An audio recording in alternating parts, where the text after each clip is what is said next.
Greetings, I am Santai Gábor and this is episode 10 of the Hungarian History Podcast. Today we pick up the story after the Battle of Mohács, a turning point in our history. But let me make one thing clear right away. Mohács was not the end. Not for Hungary and not for its people. Before we dive into the heroic era of the Castle Wars, which lasted until the 1590s, and the start of the 15-Year War, we need to take a look at what happened right after Mohács. The years between 1526 and 1528 were chaotic, violent, and decisive. In this episode, I will walk you through three powerful snapshots of that period. First, the desperate but heroic defense at Pusztamarot in September 1526, where the Ottomans may have suffered even heavier losses than at Mohács. Then, the brutal Serbian uprising led by Černíovan in 1527. And finally, the secret diplomacy between King Szapolyai and Sultan Sulaiman, where a political miracle was needed to save Hungary from collapse or total submission. Let's begin and show the world that Hungarian history didn't end at Mohács, no matter how many claim it did. Let's travel back to the chaotic days right after Mohács. Queen Maria fled from Buda, and everyone else followed. In just a few days, around 13 to 15 September 1526, a major battle unfolded in the nearby hills, the Battle of Pusztamarot. But here is a question. Why did 16,000 or perhaps even 30,000 Hungarian peasants and nobles flee into the Gerece and Vértes mountains, or the Pilis, instead of taking refuge behind the walls of Buda Castle? Some thought the hills and the makeshift wagon fort, a Wagenburg, were safer than the king's own stronghold. Today we are still unsure of the exact location. Earlier historians placed the battle closer to the Pilis Hills, just outside Buda. And what if Queen Mary hadn't fled so quickly after hearing the disaster of Mohács? Would she have opened the gates to the fugitives? Could Buda have been defended? Would Suleiman's troops have been stopped before they ever set foot inside the city? After the disaster at Mohács on August 29, Sultan Suleiman's main army began marching towards Buda. They set out on September 2 and reached the Hungarian capital 10 days later. But they didn't come alone. In front of them swept the Akinjis, the Ottoman irregulars, ruthless raiders who looted, burned and terrorized everything along the Danube. Until then, most locals had only heard rumors of the Ottoman threat. Now they saw it with their own eyes, and it was worse than they could imagine. Few dared to resist. Most either fled or were killed on the spot. Still, there were sparks of defiance.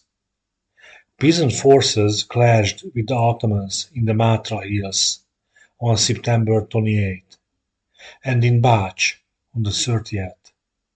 A dramatic battle followed near the marshes between Bács and Pétervárad on October 2. There, Hungarian peasants inflicted heavy losses. Hundreds of Ottoman cavalrymen died, and even elite Janissary commanders, including an Aga and the Csausbasi, were killed. In Szabadka, the peasants managed to hold their ground. Castles like Esztergom and Visegrád also successfully repelled the attackers. Hungary was bleeding, but it wasn't broken. And Hungary wasn't defenseless either. Several Hungarian and Croatian armies were still intact, and Transylvanian forces too, which had never made it to Mohács in time. Those troops now harassed Suleiman's victorious army, attacking from different directions or blocking their way. Hungary, it turned out, was not an easy conquest. Near Pustamarut, the Ottomans ran into a mass of refugees, peasants, townspeople, some soldiers and nobles, all fleeing north. Among them was a nobleman from Alcsúd-Doboz, Dobozi Mihály. These people had brought their families, their valuables, and their animals, but they had nowhere left to run. So they made a stand. They built a wagon fort, a Wagenburg, reinforcing it with cut trees from the forest. It was even connected to a small hunting palace owned by the archbishop. Many hid behind its thin walls. They dug trenches, flooded them with water, and braced for the worst. They knew what had happened nearby at Herij, where the Ottomans slaughtered everyone in a peasant camp. No survivors, no mercy. So this time they made a decision they would fight to the last man. How many people were inside the wagon fort? Sources differ. Brodarics István's chronicle spoke of 25,000, while a letter by Zárai Jeromos, written later that October, mentioned only 6,000 peasants. Add in their families, and we are likely looking at 13 to 16,000 people, still a massive crowd. On September 12, Ottoman Akinji raiders finally discovered the camp. First, they tried deception. If you come out peacefully, they said, you may leave unharmed. No one took the offer. The first attack followed, but the Turks were outnumbered. Worse for them, the defenders had rifles and fought back fiercely. The Akinjis were driven off with ease. The second attack came soon after, this time with reinforcements. But again, the Hungarians repelled them, bloody and beaten. They even sallied out of the camp, striking the attackers with surprise and killing many. The Ottoman raiders had found not a helpless mob, but a determined resistance. The Ottomans launched several more attacks, but none broke the defenders. Eventually, they called for reinforcements from Suleiman's main army stationed in Buda. At dawn on September 14, a powerful Ottoman force marched toward Pustamarut. The Sultan's orders were clear: take the fort at any cost. They sent 500 to 600 Janissaries, up to 10,000 cavalrymen, and light cannons known as Scorpions, which fired 1.4 kilo cannonballs. By sunrise on September 15, the army reached the camp. They didn't wait, they attacked immediately. The cannon fire tore into the fort. Janissary muskets rained down shot after shot. The Wagenburg collapsed, and the infantry charged. The defenders fought hard, but were overwhelmed. Even the Ottomans paid a heavy price. One high-ranking officer, possibly the nephew of Grand Vizier Ibrahim, was killed in the assault. His body was taken to Buda, where the Sultan himself mourned his death. But revenge followed quickly. The Ottomans showed no mercy. They slaughtered nearly everyone, men, women, children. A few managed to escape into the woods. Others were taken captive, worth money after all. Then they burned the camp, looted the archbishop's hunting palace, destroyed the village, and marched back to Buda. A Hungarian legend ties Dobozi Mihály to this tragic battle. He was a nobleman from Alcsúd-Doboz or maybe Tabajd, just nearby. When the wagon fort fell, Dobozi managed to break through the enemy lines with his wife, Farvas Ilona, riding behind him. But the horse began to tire. They were two on one mount, and the Turks were closing in. Realizing they couldn't outrun death, Ilona begged her husband to kill her, to spare her from capture. At first Dobozy refused, but when the enemy was just steps away, Ilona jumped off the horse. So Dobozy made the hardest decision of his life. He drew his sword and fulfilled her final wish. Then he turned to face the Ottomans and died fighting. The slaughter at Wustamarut was so terrible, locals later said that both sides lost more here than at Mohács. Even the land remembers. The hills and valleys nearby still bear names like Bone Pile, Death Valley, Bloody Ground, Virgin Cemetery, and Killer's Field. If you ever walk there, remember them. After the Ottomans withdrew from the kingdom, Szapolyai János was crowned king. For a brief moment it seemed Hungary might stabilize. The country began to function again. Habsburg Ferdinand's army hadn't marched yet, and there was a fragile pause in the chaos. But that pause didn't last. In 1527 a new and bloody crisis erupted. The Serbian uprising, led by Černi Jovan, also known as Black Jovan or Nenad. To make matters worse, Europe turned its back on Szapolyai. The Christian powers offered little help or recognition, and the southern borders of the kingdom were wide open, vulnerable to the next Ottoman attack. Szapolyai was cornered, with no support from the west, and the Ottoman threat growing. He had no choice but to seek an agreement with Sultan Suleiman. But his diplomatic efforts came at the worst possible time, because Černi Jovan's rebellion was tearing the southern regions apart. Right after the Turks left in 1526, Szapolyai tried to reorganize the southern defenses. He turned to a trusted ally, a Serbian warrior named Černi Jovan, also called Black Jovan or Nenad, as we said. He had fought bravely at Mohács, and Szapolyai believed he could rally the Serbs to defend the borderlands against future Ottoman invasions. But things quickly got complicated.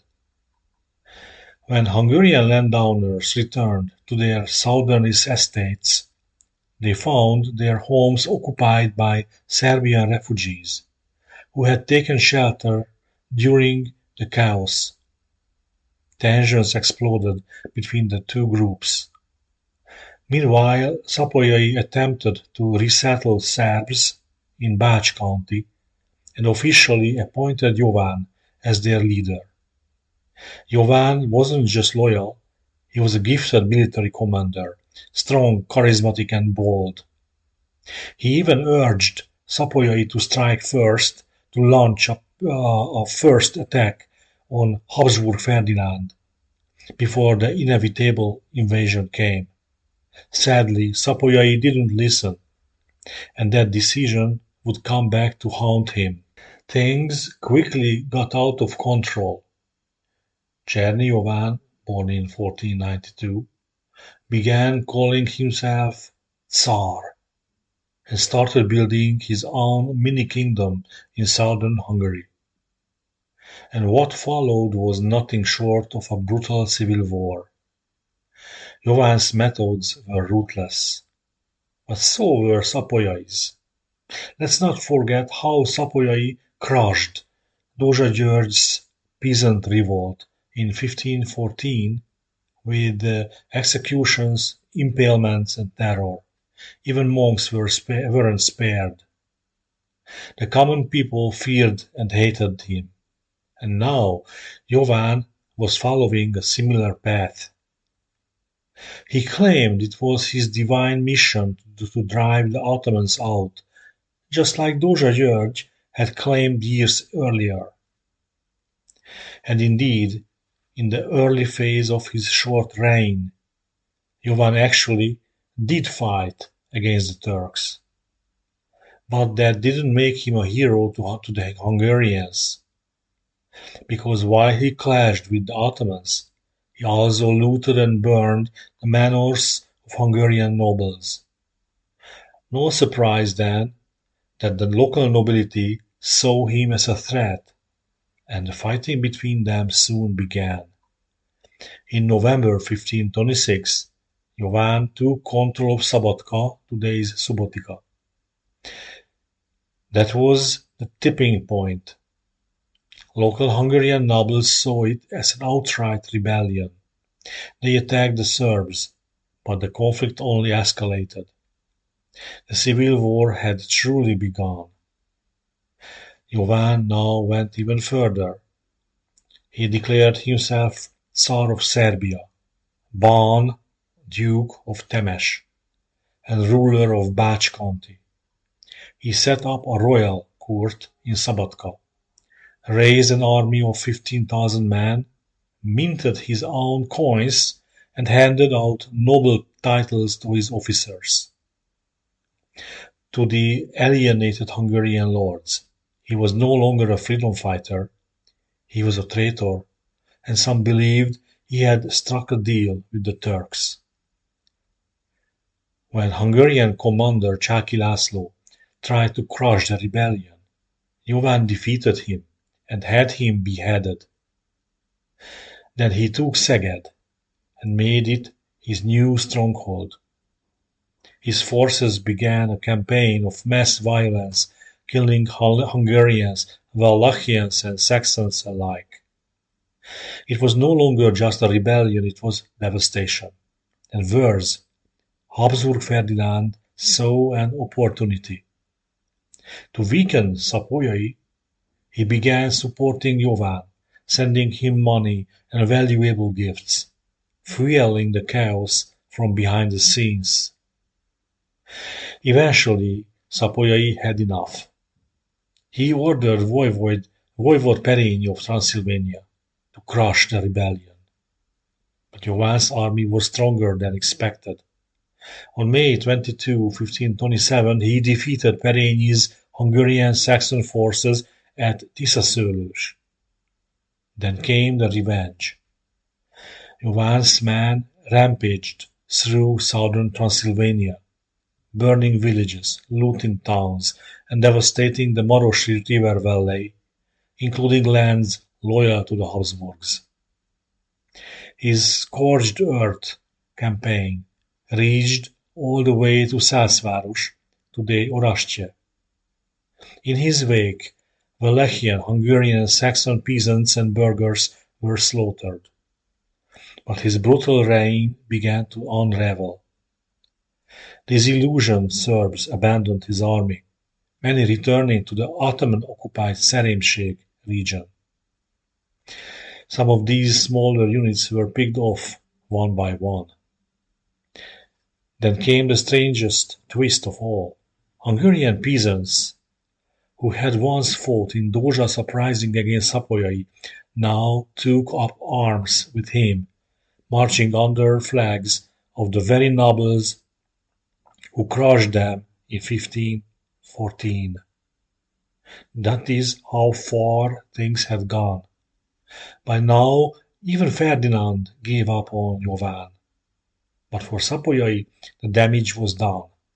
Many of his own followers lost faith in him for not acting sooner against the Serbian Tsar. In July 1527, the end finally came.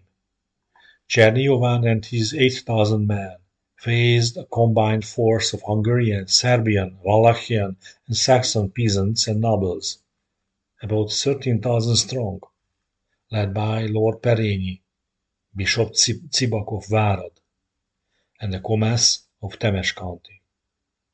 The battle took place near Sződfalva, close to Szeged. Jovan's army was demoralized and stood no chance. They were crushed.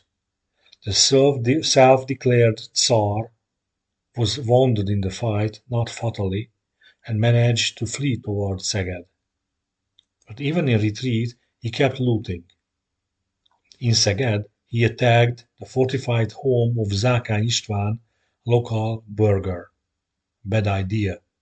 From a window, a man named Vid Sebestyén fired a musket. The bullet struck Jovan in the loins. His remaining men, carried him off to Tornyos, hoping to save him. But there, servants of the Hungarian lord Török Bálint found him.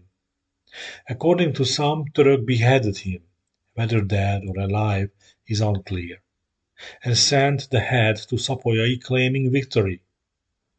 Szapolyai celebrated.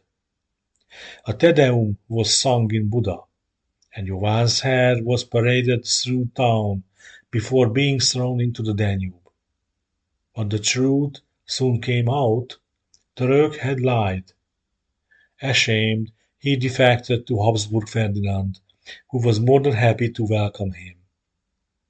After Jovan's defeat, the aftermath was brutal. Those thousands of Serbs fled to Ottoman territory. Many of Jovan's former fighters even joined the Turkish army and fought at the siege of Vienna in 1529. They hadn't forgotten Hungary, and when Suleiman returned in the following years, they took revenge.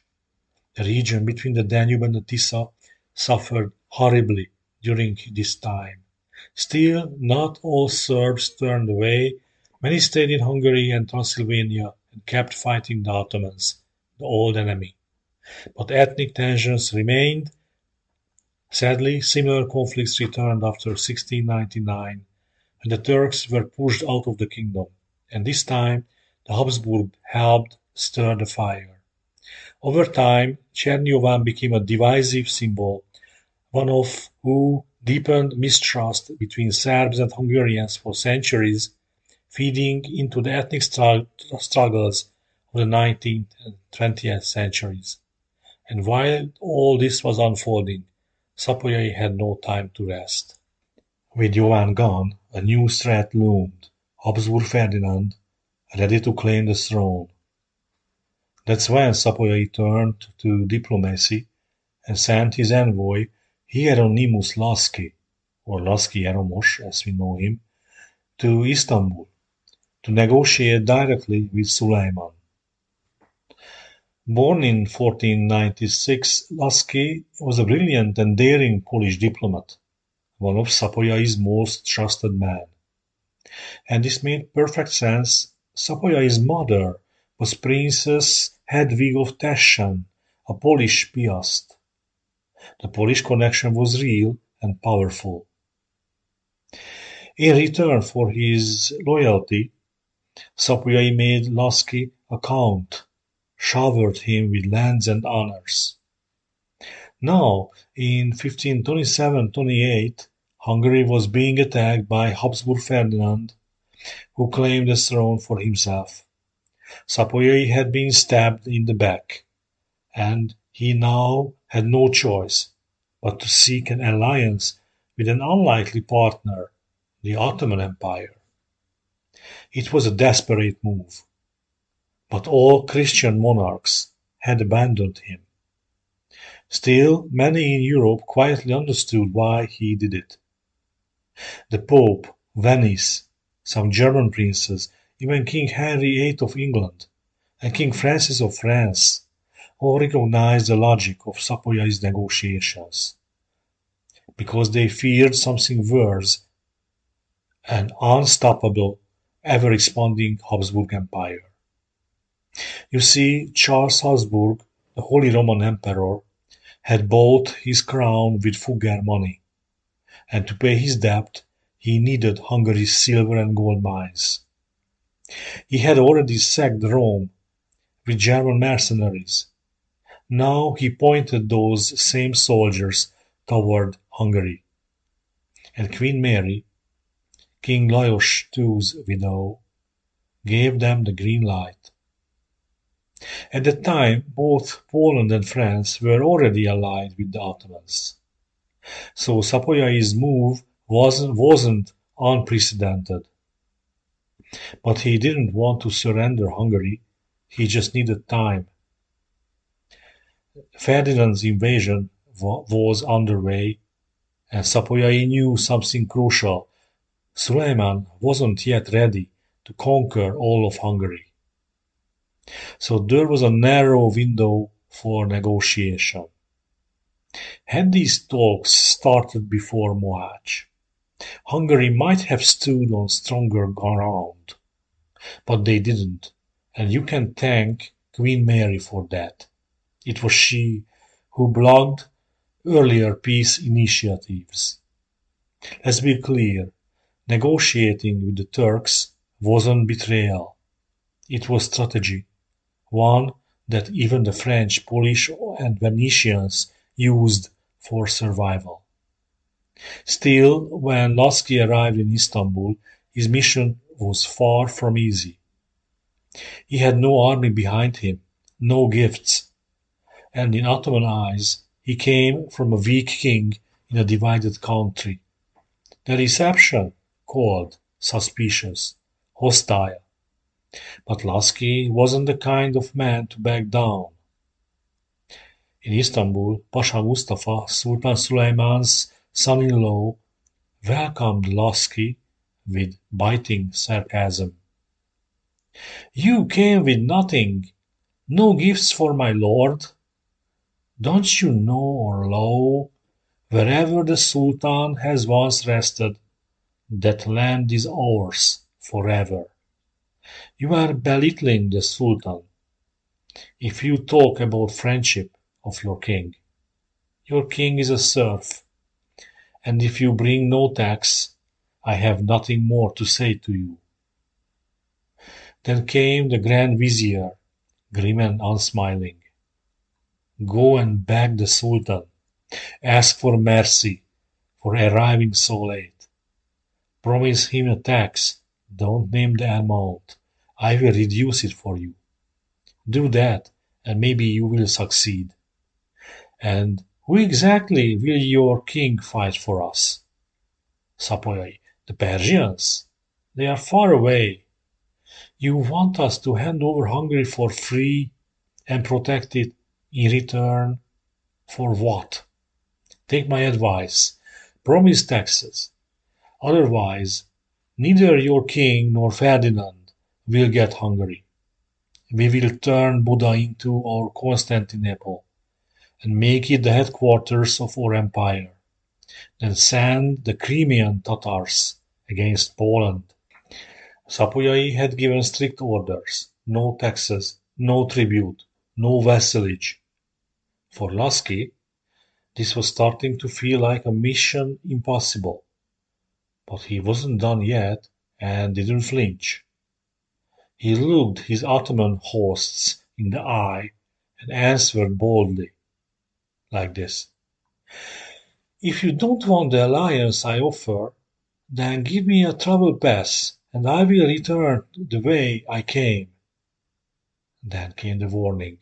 But beware, if the rumors are true, if Emperor Charles, England, and France form a coalition, then even the dead will rise against you.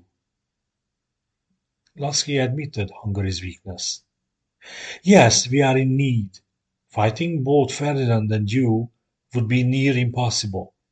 But the day will come when you will see that this alliance serves your interests too.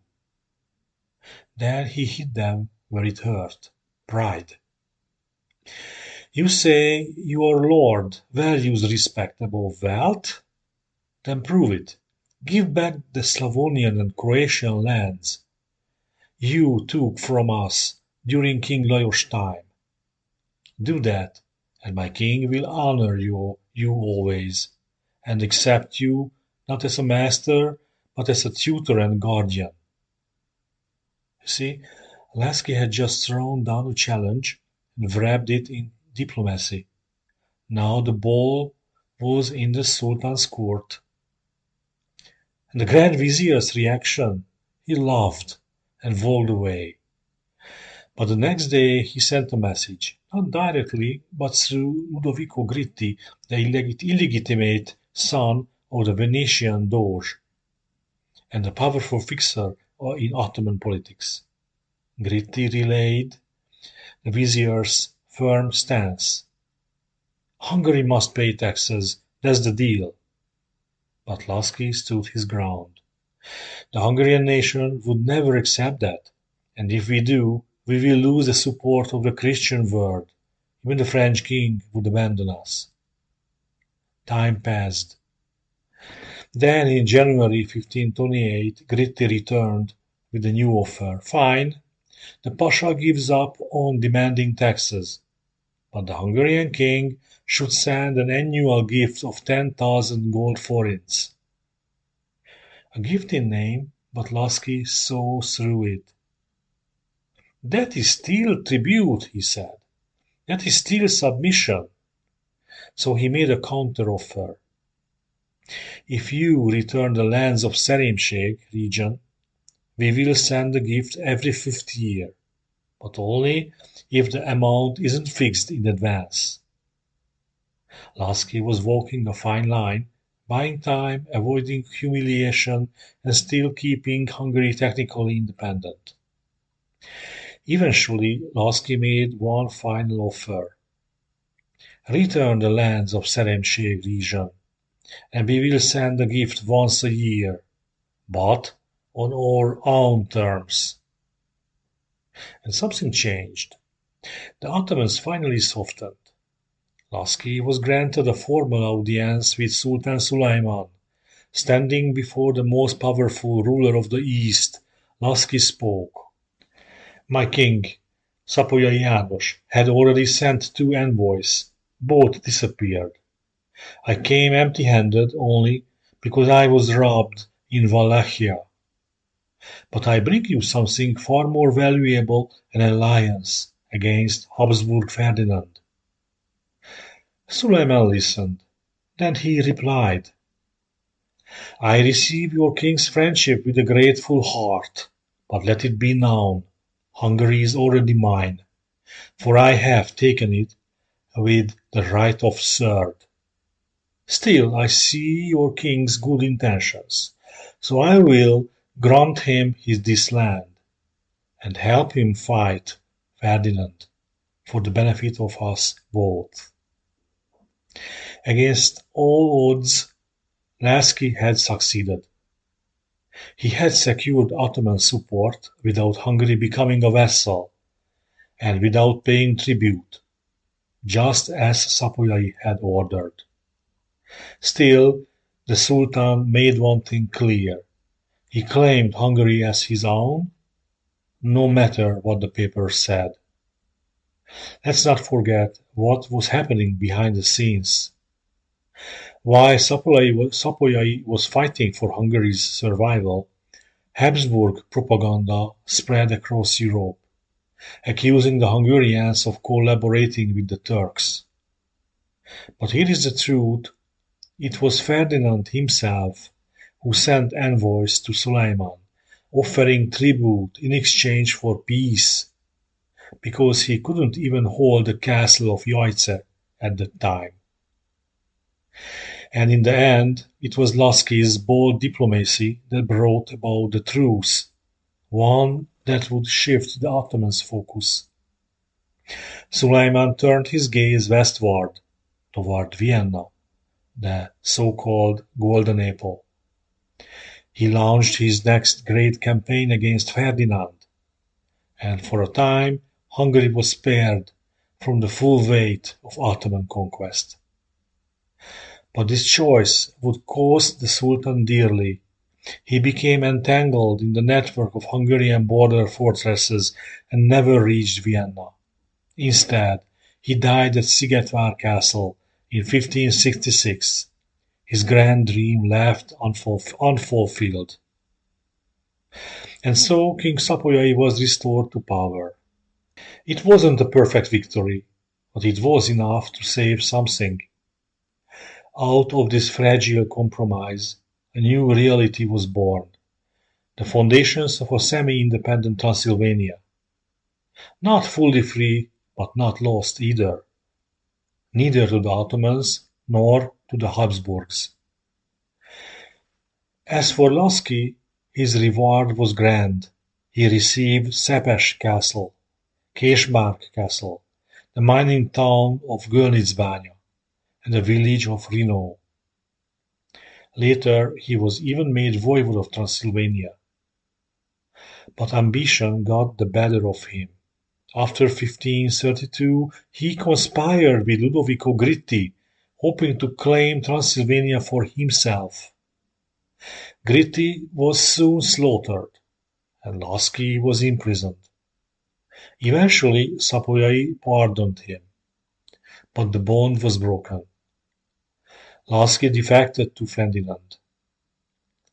Ironically, the one who would go on to truly establish Transylvania as a principality was Szapolyai's own son.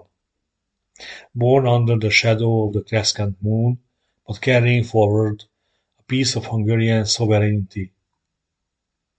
But the story doesn't end here. The Turks soon discovered that conquering Hungary wouldn't be easy. What followed was the long, bitter age of the castle wars. And that's what we will explore in the next episodes. I hope today's journey helped you understand the chaotic years after Mohács and the power struggles that shaped what came next. I am Szántai Gábor, and this was the Hungarian History Podcast. If you enjoyed it, don't forget to follow, share, and consider supporting the only English language voice dedicated to telling Hungary's story. Sziasztok! Goodbye! Viszonthallásra!